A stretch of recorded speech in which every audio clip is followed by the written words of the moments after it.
Oh, hello. Oh, hello. And welcome to the Comic Queens podcast. I'm Alex. And I'm Annie. And Alex and I are here to celebrate a very special Comic Queens Christmas Advent Countdown. So exciting. We did Advent calendars for each other. We picked stories and gifts, and we're going to tell you all about them. I know. Oh my gosh. I can't even believe that it's actually close to the end of the year already. I know. It has been a wild ride in like life in general. Yeah. And now in like all of the things that we've read. Yeah. But what a journey. So today it's a little bit easier. We only have 3 days so far to talk about in the Advent calendar. Mm-hmm. So Alex and I have 3 amazing stories that we're going to be talking about today. And I'm super ready to jump on in. Me too. I will go ahead with my day 1, which was Dead or Alive. This is on Leeson. This is a completed series. There are 29 episodes, so it was short and sweet. It's a black and white series. It is a boy love, outlaw story. It's the wild, wild west. And we get our first hairy man, which I loved. We need more. We need all of the hairy men in manhwa. Honestly, we've always been about the diversity in characters, which is severely lacking in a lot of stories. Yeah. But this was such a breath of fresh air. Yes. And also just bounty hunter and outlaw as a pairing was fantastic. So good. I had to assign it. I loved it so much. I'm so happy this was what I started off with. So we start off with our hairy bounty hunter. His name is Callahan. And he is like top dog bounty hunter. He has one of the highest rates. He always brings back people, but he's very often bringing them back dead instead of alive. And they're not super happy about this. They're like, could you please bring back some alive people so that we can hang them in the town and people can see? Gosh, how dare you do our work for us? So he's going on this final hunt. And so if you do 1,000 hunts, you get like $10 million.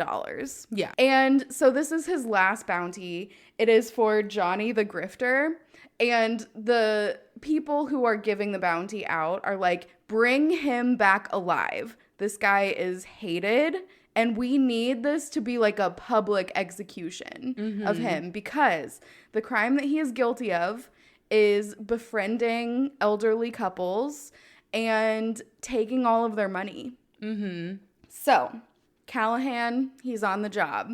He goes out where we meet our second main character. His name is Johnny. And he's working in a field. He is working for 2 elderly people. And he's out in the middle of the field, and Callahan comes up to him and just, automatically overpowers him. Johnny's pretty small. Yeah. And Callahan's pretty big.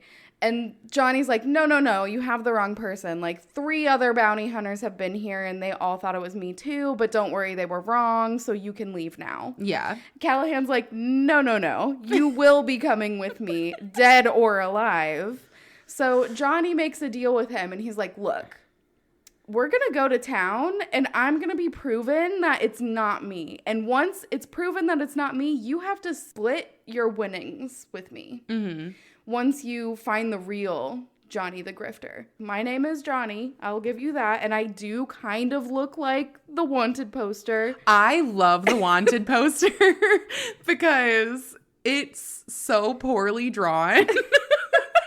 And I've seen like real life police sketches that are things bad. Like that are bad. And yeah. you're like, how are they supposed to find the person? Yeah. But like there's some similarities. There are. So enough that Callahan is convinced. Yeah. So they do go on this journey. It's a 10-day journey. A lot of things happen on this journey. So they go to a saloon. They end up staying there. Callahan is like kind of a sucker for Johnny. He lets him go to a carnival, talks him into like getting some fun snacks, and he's just letting him do whatever he wants. Johnny is pretty lovable. He is. He's like very easy to be like, okay, I guess we can go to this carnival. But unfortunately for them, they do run into an outlaw gang. And this gang has it out for Callahan because he's a bounty hunter, so he's taking in criminals. They're a criminal gang. They're just, not the best of friends. Yeah. We also find out that Callahan's previous bounty hunter partner stabbed him in the back and joined this outlaw gang. Yeah. So there's a lot of animosity because of that as well. A lot of other things happen on this journey. They do end up getting separated. One of my favorite things is when they're captured by someone from this gang who is going to take them to the leader. And he makes them walk. He makes Callahan take off all of his clothes except for his underwear and walks them down. His plan is that he's going to get a picture of Johnny and Callahan to give as proof of here they are before I push them over this cliff. Yeah. And they just jump off the cliff. Callahan's like, I knew what you were doing the whole time. Ha ha ha. Yeah. And they jump into the water down below. Unfortunately, again, for Callahan, he gets hit by a log and is rushed down the river. Johnny at this point is like, all right, I'm free. What do I do now? Do I go and save him? Do I just leave? And he does end up deciding that he wants to go and try and find Callahan. So he's going along. He walks for 3 days. He ends up getting rescued by a village, and he's taken in by this lady, and the grandma of the family that he's taken in by is like, all right, look, we've got some chupacabras, and you've got to go and find them as payment for us saving you. He's like, I'm on it. I bet it's Callahan. And guess what? It kind of was. It kind of was. Callahan, kind of mysteriously forgets everything about being a person for a little bit because he was saved by a group of monkeys. They capture one of the monkeys and also Callahan. He's eating the animals. And then, as soon as Johnny talks to him, he's like, oh, yeah, I'm a person. It was pretty great. It's pretty great. I loved it. So they continue on their journey. They're making their way down. There's another incident with the gang on the train. And Callahan and Johnny are getting pretty close at this point. They start having an intimate relationship to the point where Callahan notices that Johnny has a birthmark in the shape of a horseshoe. Mm-hmm. So keep that in your pocket for later. Tucked away. They do end up making it back to this town. Mm-hmm. And by the time they've made it back to this town, there is another person who has been captured as Johnny the Grifter. And he's like, haha, I told you, I am not Johnny the Grifter. And there's some back and forth with this still because the outlaw gang is like, no, this is Johnny the Grifter, not the guy that you've captured. And Callahan ends up siding with the Johnny that he has been with and saying no, I know that I said that I captured him and I would like that bounty money, but no, it has to be this other guy because it's not this guy. Yeah. And at this point, they're describing the guy and they call out that they know that he has a horseshoe birthmark and Callahan just doesn't say anything. He's like, you know what? I don't care. I love Johnny. Mm-hmm. And then they live happily ever after. Still, Callahan is like, I'll give you whatever you want. Johnny's like, I want a dog. He brings home a dog. Yeah. And that's the end of the story, and I loved it. It honestly was so good. I loved the mystery because they do play on it where they make Johnny just a super lovable character. I was surprised. And he almost swindles you as the reader. He definitely swindled me as the reader. Into thinking he wouldn't go and save Callahan if he was the real Johnny the Grifter. Yeah. But then it's no, he literally was. He's just that good at tricking people. Yeah. But it doesn't matter because they love each other anyways. I do love you know what, I don't care that you're the villain. You're my villain. Yeah. It's good energy, honestly. It's such a good story. I could read it in one setting. It's just perfect. Yeah. I love it. Oh, yay. What a way to start out the calendar.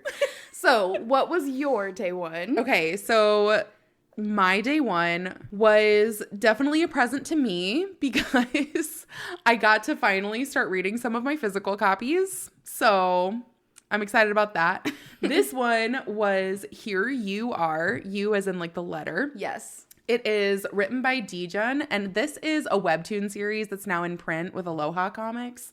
I was a little skeptical about buying this one, mostly because I hadn't read the webtoon series, and I was like, I could technically read this webtoon series for free, but I'm a sucker for a physical copy. Yeah. I almost like reading it better that way. Yeah. And so I bought it because I'm a sucker. I knew nothing about it. All I saw was that people had talked about loving this series, and that was enough for me. But I don't know why I waited so long to actually dive into this one. The series follows two main characters. You have Hyunwoo, and Hyunwoo is a class rep and like a student advocate.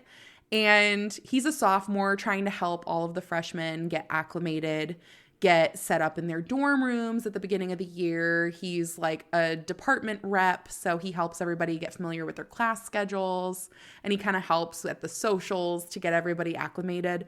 And he's just this really nice, bubbly person. Mm-hmm. And as Hyunwoo's at the freshman orientation, one of his fellow like class advocates runs up to him and he's like, I'm gonna pee my pants. This student left his luggage with me. I have to go to the bathroom so bad. Can you just help this student because I need to go? And before Hyunwoo even gives an answer, which he was gonna say yes anyways, the kid just like runs off. So Hyunwoo's holding onto this luggage and he's like, oh, I'll go to where the guy was. And he's like rolling the luggage around. And all of a sudden he just has like this shadow overcome him. Mm-hmm. And he's like, oh, hi, can I help you? And this super rude guy just goes, that's my luggage. And so not the best start, but Hyunwoo introduces himself and the other male lead is Jaewon Lee. Jaewon is not very respectful and he's very short in conversation.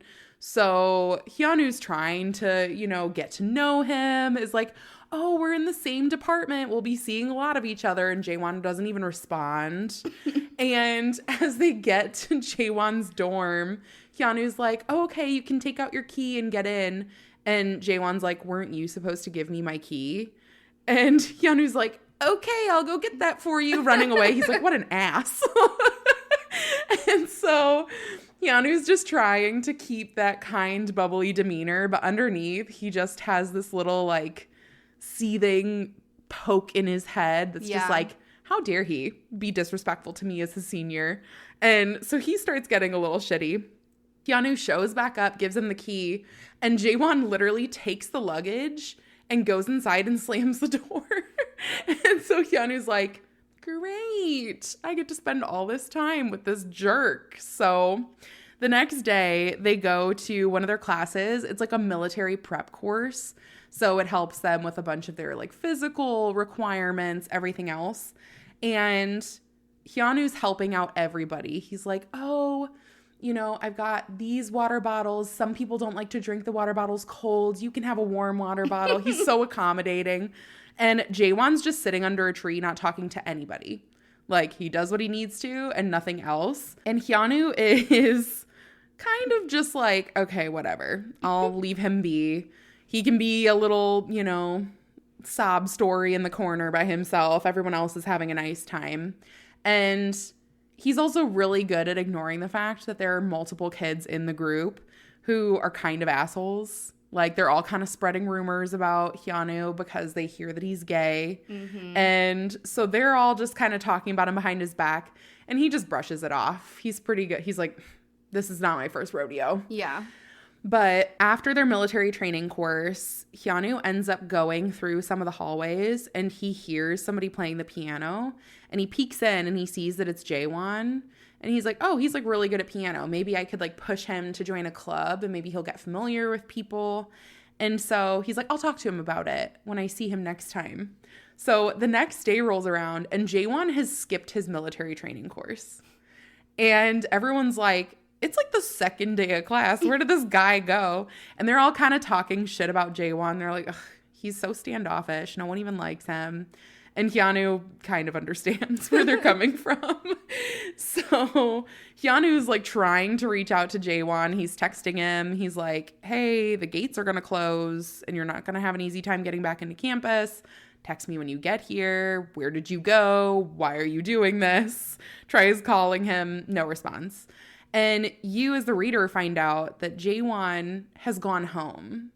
Like he left the university's campus, goes back home, and it's to visit his dad because he's worried that his dad isn't keeping up on everything. Okay. So he's playing it off. He's like, Dad, do you need help with any of this? Do you want me to cook dinner? I can like take the trash out for you.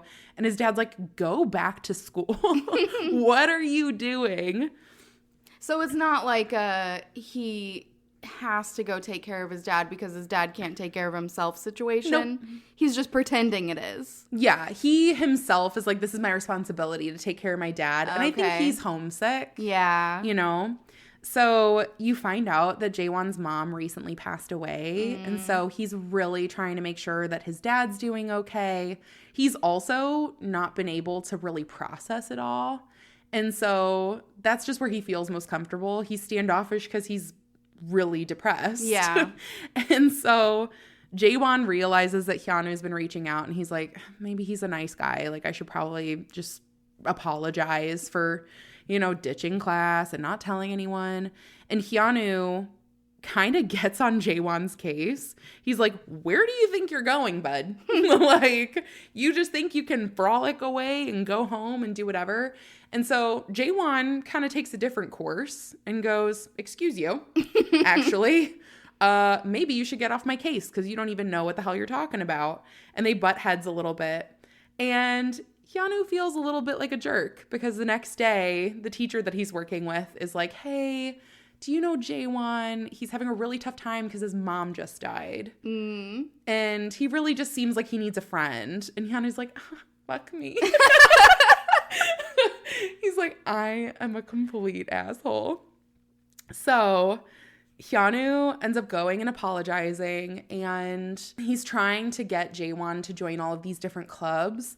And so many people are seeking Jaewon out because he's really tall. So a bunch of different sports clubs are trying to, you know, bring him in, and he's not interested in anything. Yeah. And Hyunwoo tells him that he should join some sort of a music club. He's like, I heard you play piano. You're great. And Jaewon's like, leave me alone. And so they end up running into each other at the same practice hall and playing piano together. And as they're playing piano, Jaewon kind of like stops and he's like, my mom taught me how to play piano.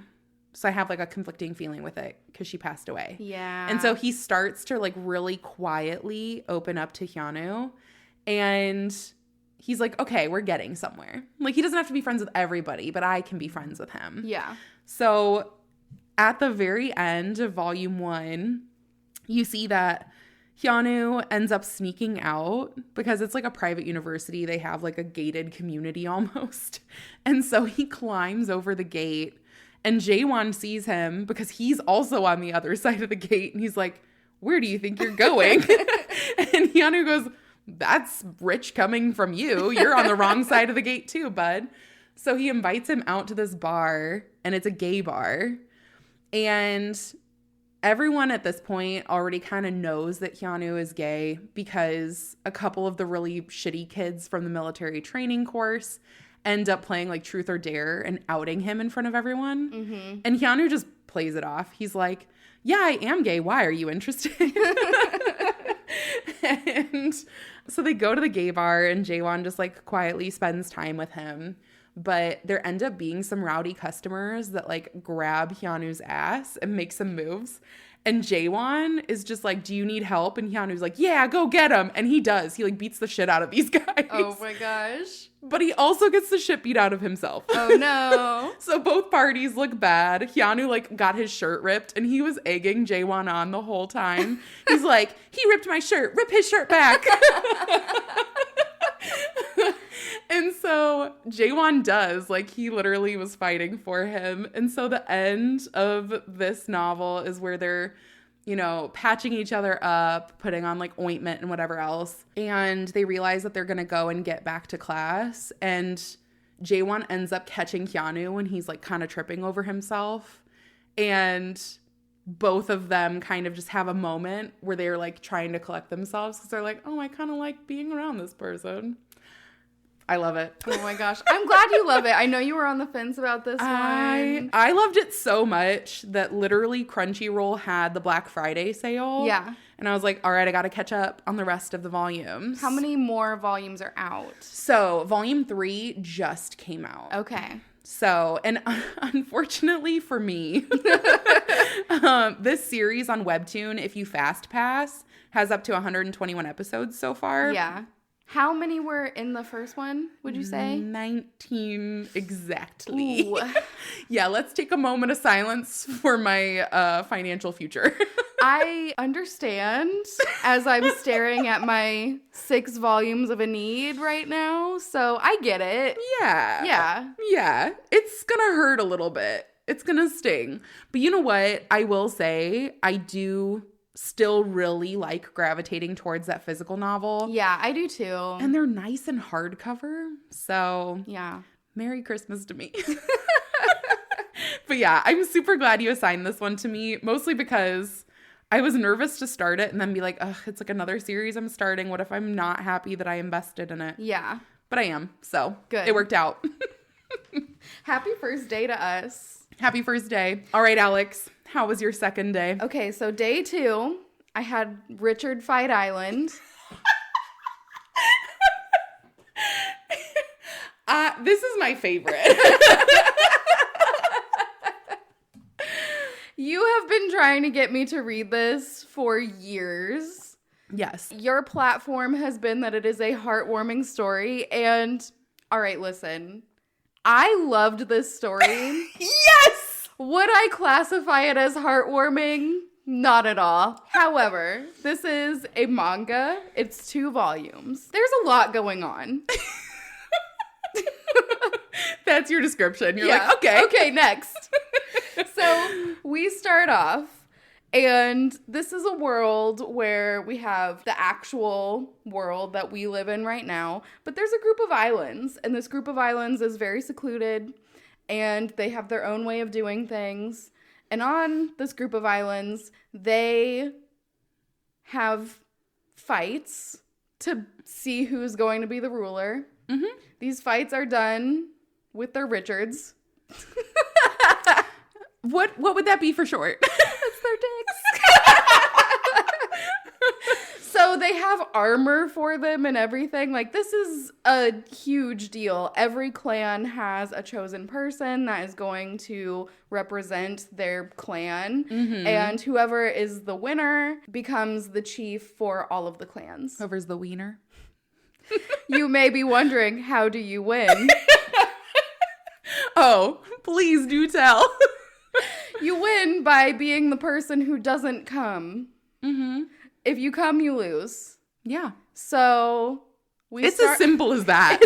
I could leave it there and that would be the book, but I won't. So there's more. We start off with one of our main characters. His name is Harto. He has been studying abroad for 4 years at a university, and he is coming home to be the chosen one for his clan, the Jewel clan. Mm-hmm. And immediately when he gets home, we meet the other chosen ones, and the chief is coming up and saying, like, all right, so to start off, we have introduced a written exam, and there are 2 of you who have not passed the written exam, and you're automatically disqualified. Harto is one of those 2. The other one is Turing.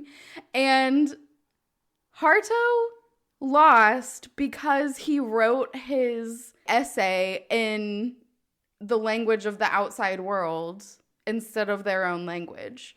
So he's like, no, I know multiple languages. How can I have failed the written exam? And they're like, no one else could read your exam, which is really funny. So sorry. So I lost because you're stupid. Yes. So immediately he's like, no, this is not fair. And they decide to have like a pre-match of the two of them, and whoever wins gets to join the competition and be with the others. So Harto is like, I've got a special technique that has never been used before. We continue on and we just see all the different battles. Mm-hmm. So we see Yuta and Pisa, and they go next. Yuta is like, okay, I have to win. And Harto, you have to teach me your technique. I have bet Pisa's brother that if I win, I can live with him and we're going to be married. And they love each other. And they're in love, so it's fine. And unfortunately, Yuta does not win because Pisa is like using his own techniques of pretty much just saying, I love you. And Yuta's like, oh, okay, I'm done. All right, that's it for me. So they go up. Yuta's very upset that they're not going to get to live together. And Pisa's like, my brother doesn't get to choose who I live with. We're getting married. Shut the fuck up. Yeah, you're my chosen person. So then we move on to our next pairing, which is Roro and Bulan. And Bulan is very good at disarming the opponent. He still ends up losing, though. Roro is like, I don't care, I'm winning. So Bulan is like in love with Roro. Roro is unfortunately in love with the chief's lover. Yeah, it doesn't quite work out for him. Yeah, until book 2. So Roro has won. There's other battles that are all going on. We end up getting to the end. The last two are Roro and Harto. Mm-hmm. Now, Harto had a roommate, the one who taught him the new technique. Mm-hmm. And his roommate, Matthew, is in love with him. Yeah. And he knows what's happening. They were in an intimate relationship with one another. Yeah. Harto just calls it a technique. Yeah, he's like, this is my training partner. And Matthew's like, no. We're in a relationship. You know, because he's from like the actual, developed world. Yeah.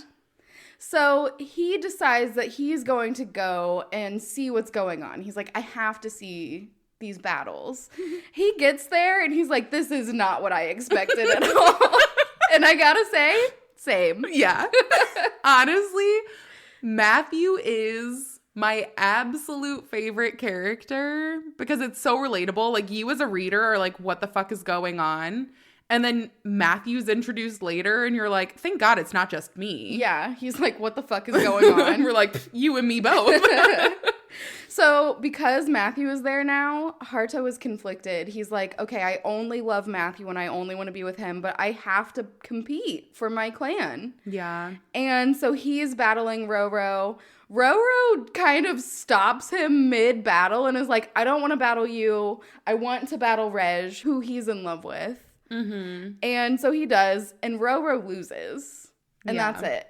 So the chief, who is the current chief, ends up remaining the chief. Mm-hmm. And that's where the book ends. Mm-hmm. Then we have book 2, which is really just seeing both backstories and future stories of the different pairings. So we have Roro and Bulan. We see their future. We see Yuta and Pisa get married.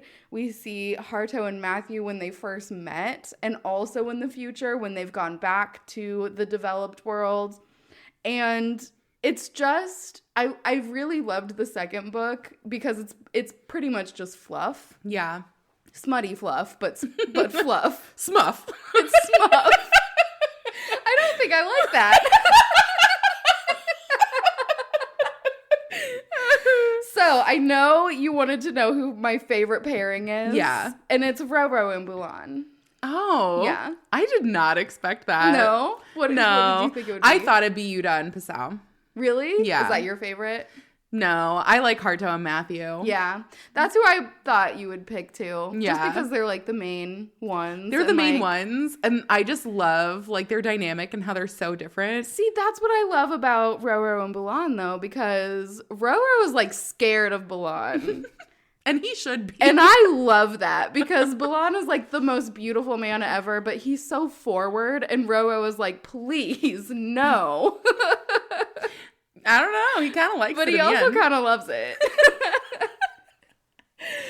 I am so happy you read this. Are you happy you read this? I'm happy I read it. It's been sitting on my shelf for a while.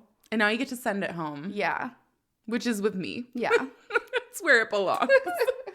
I will just forever be hoping for a volume 3. Yeah. I mean, you know what? I would read backstories or future stories, I guess, about all of these characters. I mean, eventually they're going to have another competition. Yeah.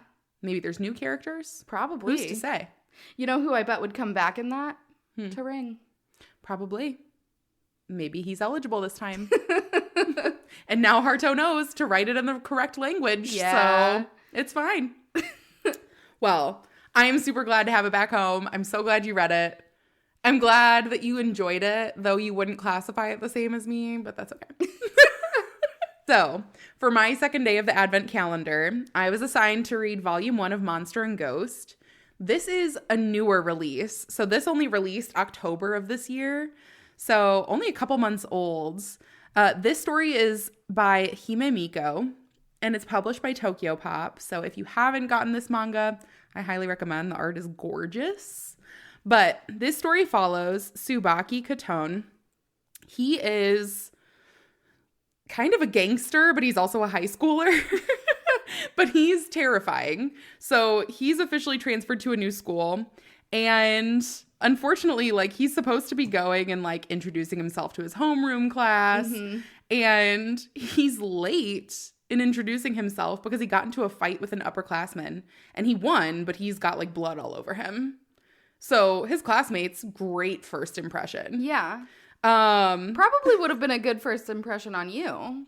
I mean, who's to say? But Tsubaki ends up getting sent to the nurse's office, and you get a little bit of a backstory. Tsubaki almost looks down on himself. He's like, I've always been this way. I'm terrifying to everybody, and for good reason. And he kind of walks you through his entire childhood. And when he was like a young child, he stabbed someone to death. And it just kind of progresses from there. He's always just handled things with violence. He never really learned another way. So he would beat up other kids and get in fights. And eventually now, close to adulthood, he's, you know, towards the end of high school, he has beaten up his own father. I mean, he has just a terrible relationship with everyone. And also a lack of relationship with a lot of people. So kind of a loner. But Tsubaki doesn't like that he's alone, and he's kind of just accepted that this is who he is. And he's like, this is how I'm going to have to resolve things forever. Aww. Because this is how I've always done it. And it's the only thing he knows. So he lives on his own, and he really is just lonely, honestly. And all of a sudden, as he's home, he ends up hearing a voice telling him to let him in. And so he ends up opening the door and doesn't really see anything at first, but he can hear the voices, and he's like, I swear to God, whatever you are, I'm going to fucking kill you even if you're already dead. Don't freak me out. And he turns around and he sees the most beautiful ghost ever.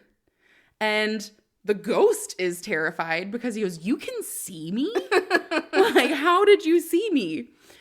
And so they start having a conversation. It turns out that this ghost, his name is Kabuto Yuki, he had died in an alleyway near where Tsubaki lives. And he died trying to save somebody. He ends up getting stabbed because this girl was getting robbed, and he's left for dead. And he was a student at their school. And Tsubaki ended up saving somebody in that alleyway. Tsubaki didn't see it that way because for him, he's like, I just started a fight with somebody. And they were like, no, that person was definitely trying to hurt someone else. He's like, no, I hurt someone. And he goes, but someone else could have gotten hurt and you saved them. So I decided to haunt you because I thought you were interesting. So fun. So it turns out ghosts can basically pick a person to haunt. But in doing so, they kind of restrict themselves. So they're only able to be close to that person and follow that person's everyday life. And if they get too far away, they can disappear. So how is the commitment made? Do you know? Like, oh, the ghost just decides. Like once you pick, you can't change your mind ever? No. All right. So Kabuto's like, I think you're just an interesting person. I want to follow you around. You have a life similar to mine. It'd just be really cathartic to like live vicariously through you. And Tsubaki's like, whatever, that's fine. Your choice, buddy. So as Tsubaki goes back to school, Kabuto's following him around. And obviously, Tsubaki's the only person who can see him. And Kabuto helps him to fit in more. He was like a super popular kid in school. And so Kabuto ends up pushing him to help people. Like he sees this girl struggling to carry things in the hallway. And he goes, you should offer to help. And Tsubaki goes, if I talk to her, she's gonna freak out. She's gonna drop the things just because I tried to talk to her because I'm scary. And Kabuto's like, no, you're not. Then don't say anything. Just help her without saying anything. And so slowly, like it keeps changing people's perspectives on him because everyone assumed that he was violent, but they start to see, okay, he gets in a lot of fights, but he's not the person starting the fights. He's just the person ending the fights. Yeah. And so they start to see him in a different light. He's doing things like going to this food stand and seeing that there's a difficult customer. And so he scares the difficult customer away. And he's even so much of a pushover that when they give him the wrong order, even when it's something that he hates, he eats it anyway. Oh my gosh. Because he just doesn't like interacting with people because he doesn't want to scare them. I feel that on a personal level, except for the scaring people part, but I don't want to interact with someone. The idea of you scaring somebody was funny though. So Kabuto just urges Tsubaki to be like, you don't have to fit into this mold that you've put yourself in. Like maybe you're not the bad person you've made yourself out to be. And you deserve better than that. So Tsubaki starts to put himself out there with Kabuto pushing him. And he does things like join a basketball game and he ends up helping his team win. And he starts to make real life friends. And Kabuto's proud of him and like excited to see all of the different things that Tsubaki's able to do. And Tsubaki and Kabuto start getting closer as well, like going and hanging out with each other, even though it obviously looks like Tsubaki's by himself. He's not, because he has Kabuto with him.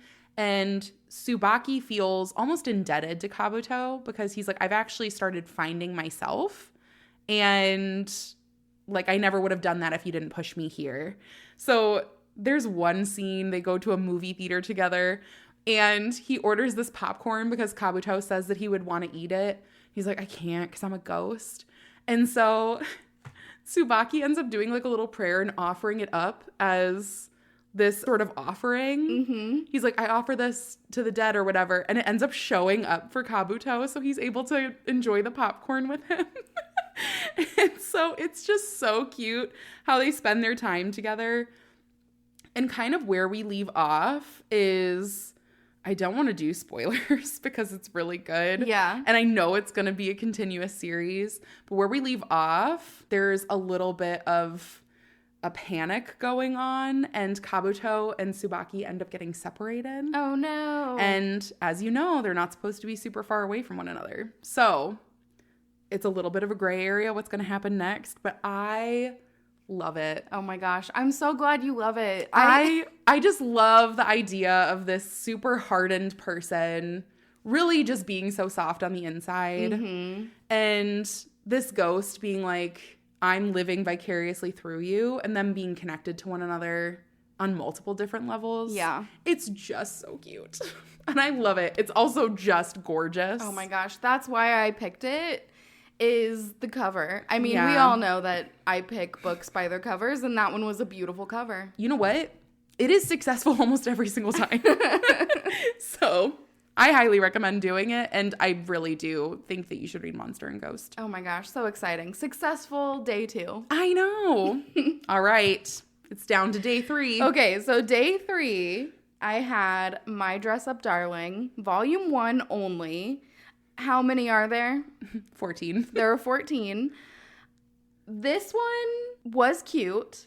but I won't keep reading the 14. Okay. So this one is about Gojo and Marine. They're both high schoolers. And Gojo is from a family of doll makers. And there's a specific type of doll that he really loves and he wants to make the heads of. He does the clothes right now. He's also a bit of a loner at school. He's kind of seen as a little bit of a weird guy. He doesn't have really any friends. To be entirely fair, he's seen as a weird guy because he is kind of weird. Fair.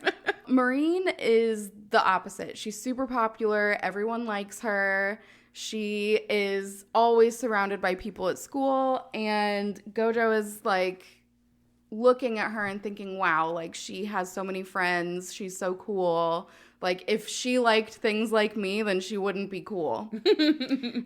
And he finds out that is wrong. She's also a bit of a nerd and she wants to cosplay. But she is horrible at sewing. Yeah. So one day after school, everyone has ditched on doing the after school cleanup and Gojo is left by himself. And Marine is like, she comes back and she is going to clean with him, finds out that he does sewing and that he can make clothes. And she's like, you are going to make clothes for me for my cosplay because let me show you my cosplay outfit. And he's like, that is horrendous. You know how you make friends. Yeah. The first thing they have to do is measurements. She goes over to his house and they do all the measurements. He is completely flustered. He's like, oh my gosh, she's so pretty. And she's standing here in her bathing suit and I don't know what to do. Yeah. So they do all the measurements and then they go on a little bit of a shopping adventure. And they get all the clothes or all the material that they need. They get the wig that they need. They go out to lunch and have some ramen. And they're just having a good time hanging out together. And Gojo is kind of like not realizing that they're friends and that she likes him. Yeah. And Marine is like, no, we're friends. Like, I like hanging out with you. I've had a good time. And at one point, Gojo decides to pull away from her because other people are starting to notice them hang out. And he's like, if you start hanging out with me, then like people are gonna know and think that it's weird. And she's like, no, like you're my friend and you're doing this for me and we're doing this together. And like I play this game, which is where her cosplay comes from. And it's like an erotica game. It is. And so she's like, no one will ever play it. And he played it to get the costume exactly right for her. So she's like, you put in so much effort. No one ever does that for me.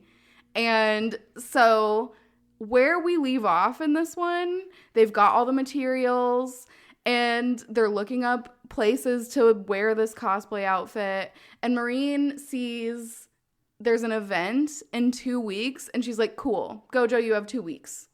And he leaves off just thinking, oh, shit. I have 2 weeks to make an outfit. I don't know if I'm going to be able to do it. Yeah. And it was super cute. It's just we read so much. And it's not a storyline that I feel like I need to continue on with. That's entirely fair. Yeah. I mostly had you read it because I do own all of the manga so far. You do. And I've been missing volume 1 for a while. That's fair.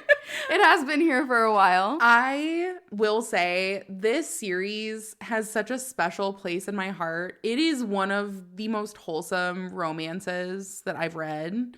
And it is a slow burn, but watching their friendship evolve, watching Gojo become more confident in himself, and he makes more friends than just Marine throughout the entire series, it is absolutely adorable. Yeah. And they also teach you like little cosplay tricks throughout the series because they do go to cosplay events together. They talk about how you can do like cross play, which is like if you're a female and you're dressing as a male character.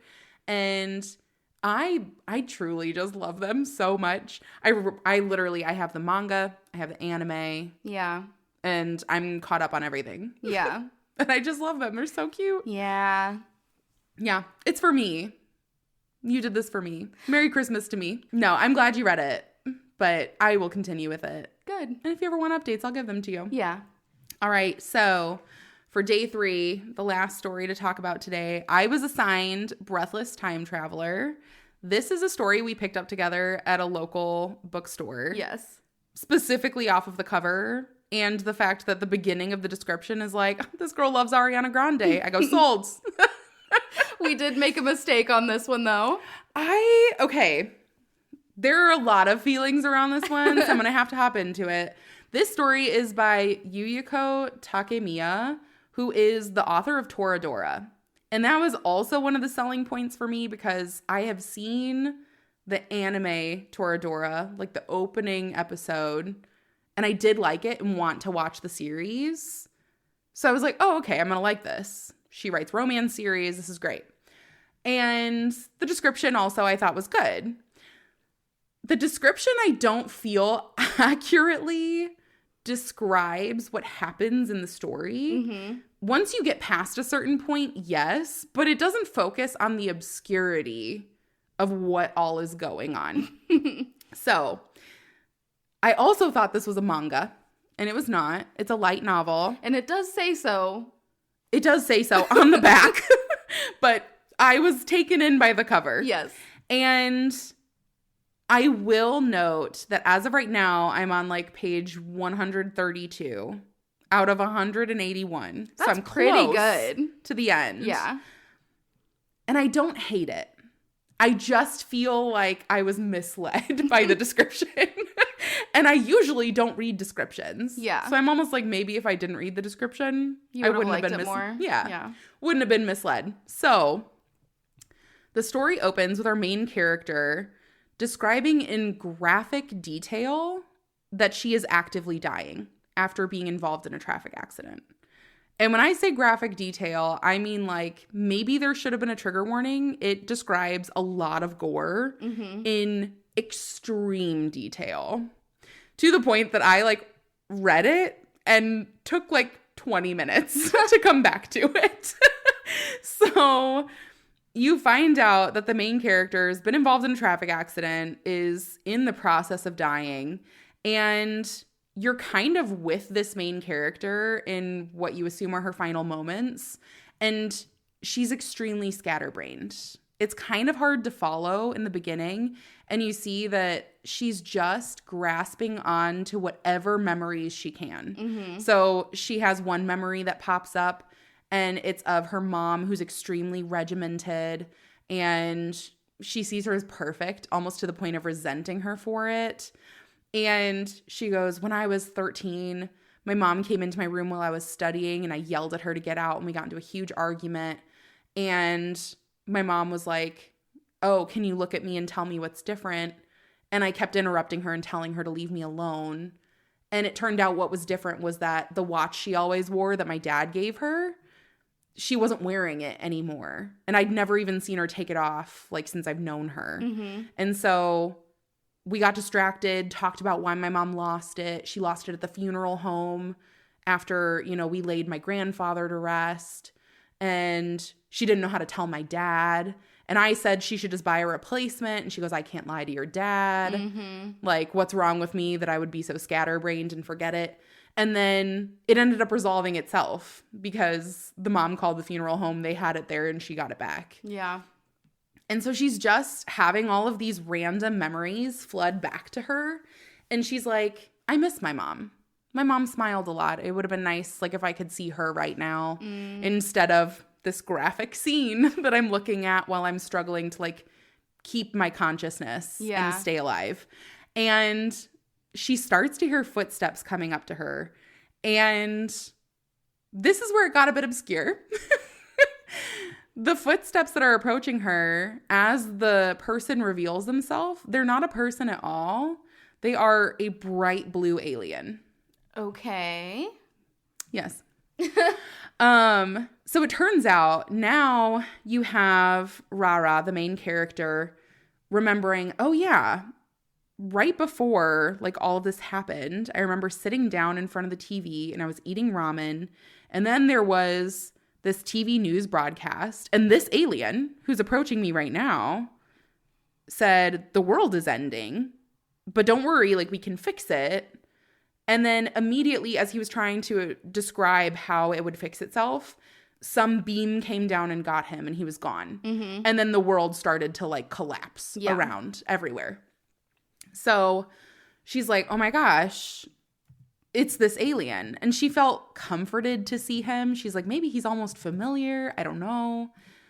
And you're just as confused as she is because you're trying to piece together puzzle pieces that you don't have in front of you yet.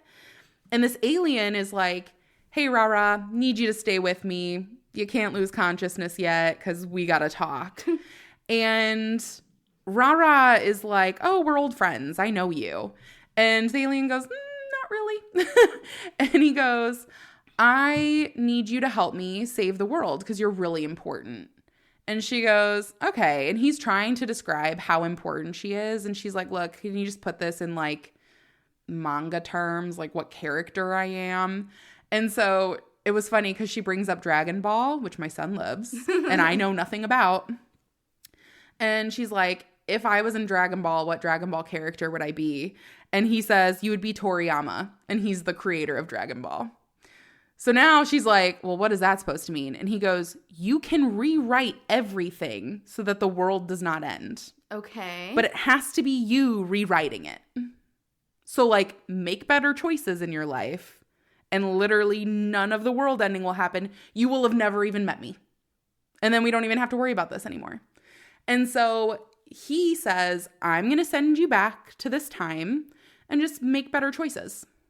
That's it. This is like has the orange paradox time loop thing. Yeah, it is a time loop. So we've got the time traveler from the title. So she starts referring to these different moments at the beginning as different letters. So like one, she's like, okay, the period where I saw the alien on the TV before like everything started happening, that's Q. And I'm just going to like hop back and forth. And so I'm almost happy I took notes for this. I almost feel like you have to, like a conspiracy theorist, like write down where everything happens because you're hopping in and out of all these memories. Mm-hmm. And so she's like, okay, X is after I got hit by the vehicle, having the conversation with the alien and finding out that we could potentially avoid the end of the world. And then all of a sudden you hop to her living in a memory. And she's like, that must have been a dream. And so she writes everything off and she's going through different significant periods of her life, all of which she ties to one person who was the love of her life. And his name's Kengo. So first she's on this train with him and she always noticed him first because he would change his hair color all the time. So every time he got on the train, she would like text her friends like, he has red hair today. He's blonde now. Isn't that crazy? And she's so smitten and she starts imagining a life with him, but it starts to feel nostalgic. She's like, am I imagining this life with him or have I lived this life with him? And she's having all of these weird in and out moments of not really being able to decipher reality. She's like, have I lived this before? And she doesn't quite remember all the details of the conversation with the alien, which she's like, was that real? Was it a dream? Was I actually dying? And you're kind of just as confused as she is. But you end up seeing that she tries to kind of get close to this group of friends with Kengo there as well, just to be near him. And she ends up stumbling and dropping all of her stuff everywhere. And so she's embarrassed, scoops all of her shit up and like hops off the train at her exit. And the guy's like pointing and he's like, you have my phone. So they hop off. They all meet at this next exit. And she ends up just kind of being in a daze. And the friend's like, hey, thanks for giving me back my phone. And Kengo's standing there. And she gets her phone out and she just goes, can I take your picture? And Kengo goes, sure. Okay. So he poses and she takes a picture and she goes, that's so human of you. And she's like, why did I say that? And he's like, why did you say that? I am a human. And you said, why did you say that? Yeah. And I was like, why did you say that? Rah, what's going on? And so she ends up like taking the picture and they're like, wow, like you have a beautiful fan. And all of a sudden she looks and the alien pops up out of nowhere and he goes, wrong. Make a better decision. And she's like, what the hell is going on? That's a dream. That's a dream. No, like the alien's not here. Yeah. And she's back in reality and she's still there with the group of friends. And she exchanges numbers with Kengo and it's fine. And then all of a sudden she's back with the alien. The alien goes, never mind. Obviously you aren't going to do anything right there. And sends her to a new memory. And so now she's in this new memory where she had been at this cafe and she's catching up with Kengo. He left for an entire summer and she and Kengo and his group of friends started getting close. Mm-hmm. So they've been friends now for like a year. He leaves for a summer to go and see his mom. And you find out the reason he was always dyeing his hair is because his parents had just recently divorced. And his mom really quickly got together with a really young guy who was a hairdresser. So he was his dad was paying for him to get the hair done so that he could do like reconnaissance and be like, who is this guy? Does he actually like my mom? Yeah. Trying to like ask questions. And after like months of doing this, the guy's like, I know that you're my girlfriend's son. And also like, stop dyeing your hair. You're frying it off. And also I really care about your mom. And his mom ends up moving away. So the reason he went out for the summer is because he wants to visit his mom. And so Kengo's talking to Rara. He's like, yeah, I was gone all summer. It was so great. You know, I had such a nice time. And she's getting worried. She's like, we've just become friends. We've just gotten closer. Is he going to move to be with his mom now that his mom moved away? And all of a sudden, Kengo just kind of breaks down and he goes, I can't explain to you. Like, I just feel close with you and I can't even lie. It wasn't a good experience. Me and my mom fought all the time. I told her she abandoned me. We got into this huge fight. Even my dad got frustrated. He's like, stop trying to control your mom. And he goes, and all of a sudden, I just had your words when you took my picture pop into my head saying it was very human of me. And I realized that my mom's a person and I should just let her live her life. And so, like, I don't know, I guess I owe it to you. And this is where they start a romantic relationship with one another after he opens up. And they kiss, and as she pulls back, it's the blue alien. He's like, no. He goes, wrong. So their relationship is wrong. Their relationship is wrong. Yeah. And this is the love of her life. So in every scenario he starts plunging her into, she keeps doing the wrong thing. And you as the reader start to see, like, she's just victim to a really emotionally abusive relationship. Aww. And so you're all, like, you kind of start siding with the alien. Like, at first, you're just as confused as she is. Yeah. And then you're like, wait, I'm seeing this situation clearer than the main character is seeing it. And she's confused because she doesn't know what time or place she's in. Yeah. And, like, everything feels familiar, but also, like, it's the first time it's happening. Like, a deja vu almost. But she can't quite comprehend that she's reliving this and she can make a change. She just doesn't want to because she loved being with this guy. But it's all wrong. And it really is wrong. Like, he's not a good partner. He goes to college and completely ignores her for, like, months. And she's like, hey, can we do a call? And he's like, I'm busy. And her friends are like, move on. You deserve better than this. He's showing you what priority you are. And she ends up sending him a message and he calls. And she answers the FaceTime and it's the alien. And he's like, wrong. Listen to your friends. Yeah. Like, make a different choice. And I am so curious to see how the novel ends because I almost want the alien to just be this strange subconscious of hers being like, why can't you let go? Yeah. So at first I started out extremely confused, but now I'm just so curious about what's going to happen. And I genuinely, like, I feel like I might cry when I read the ending of this. Is this a single volume? It's a single volume. I think I'm going to have to borrow this after you. I didn't read the back, but your description of it has made me really want to read it. It is it is so interesting. Yeah. And it's funny because when I was reading the beginning, I was like, I don't like this. I was like, what the hell is this alien? But like, as I'm getting more into it, I'm like, oh, come on, girl. Yeah. Like, it's hard to read at certain moments. Like, she gets in this fight with her mom, and she's definitely in the wrong.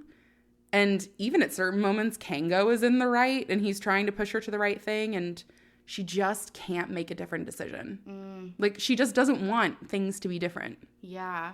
So I am very interested in how this one's going to end. Me too. And again, like, the back really didn't go into much detail about what's going to happen. And the beginning definitely didn't follow any trajectory I thought it was going to. So it really is like piecing together a mystery for me, which I love. Yeah. I'm glad it turned around for you because when you came over today, you were not a fan. No, it really like, this is one where I'm going to say, if you're reading this one, I think you have to stick it out to the middle of the book. Mm-hmm. And I could completely regret it. Like, I could get to the end of the novel and be like, this was shit. Yeah.